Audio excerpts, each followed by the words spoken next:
So, dear children, today we will start a new chapter, that is lesson 4, Evolution of Communication. Before starting a chapter, let's have a quick knowledge about evolution and communication.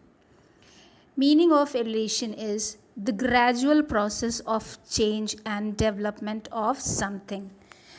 तो evolution का क्या मतलब हुआ? Gradual process, मतलब लगातार होने वाला process जिसमें कुछ चेंजेस होते हैं और डेवलपमेंट होते हैं.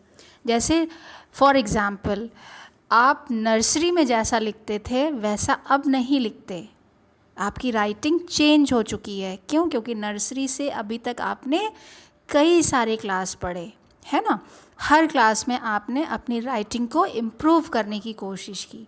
तो एक तरह से ये क्या हुआ? एवोल्यूशन हुआ. आपने अपनी राइटिंग को ग्रेजुअली प्रोसेस में लिया और फिर उसमें डेवलपमेंट होता चला गया. कुछ की राइटिंग ख़राब थी, बहुत अच्छी हो गई, है ना. तो ये क्या हुआ? एवोल्यूशन हुआ. Now come to the communication. Meaning of communication: the act of sharing और एक्सचेंजिंग इंफॉर्मेशन, आइडियाज़ और फीलिंग्स. कम्युनिकेशन का मतलब होता है हम कुछ भी शेयर करें किसी से.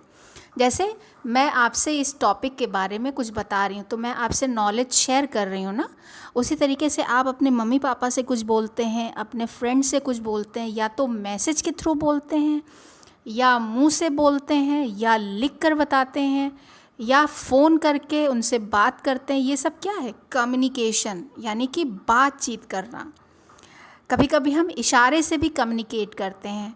क्लास में हम बैठे हैं और किसी बच्चे को अगर बुलाना है तो फिंगर ऐसे करी, उसकी तरफ पॉइंट आउट और उसको बुला लिया. ये भी क्या है? कम्युनिकेशन है. कभी कभी हम नाम लेके बुलाते हैं, कभी इशारे से बुलाते हैं, कभी लिख के बुलाते हैं. इस तरह से क्या है? This is called communication. यानी कि हम अपने आइडियाज़, इन्फॉर्मेशंस, फीलिंग, ये सब जो शेयर करते हैं, दिस इज़ कॉल्ड कम्युनिकेशन. अच्छा, अब राइटिंग की क्या ज़रूरत है? पिछले चैप्टर्स में हमने पढ़ा कि ह्यूमन बीइंग ने अपने आप को डेवलप किया, एवोल्यूशन होता चला गया ह्यूमन बीइंग का ग्रेजुअली, है ना.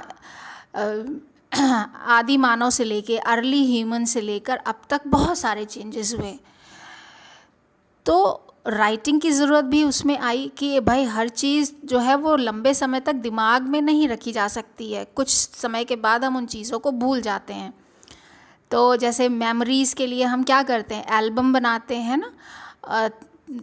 5 साल पहले, 6 साल पहले, या कभी कोई फंक्शन पार्टी होता है तो हम उसकी फ़ोटो खींचते हैं और उसके बाद उसकी फ़ोटो एल्बम में सेव करके रखते हैं ताकि लंबे समय तक वो यादें अलाइव रहें और हम उन्हें जब भी देखें खुश हों, है ना.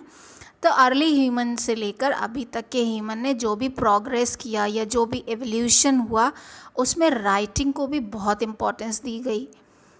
ये हुआ कि अब रिटन रिकॉर्ड होना चाहिए. तो राइटिंग क्या है? Writing is a formal method of communication.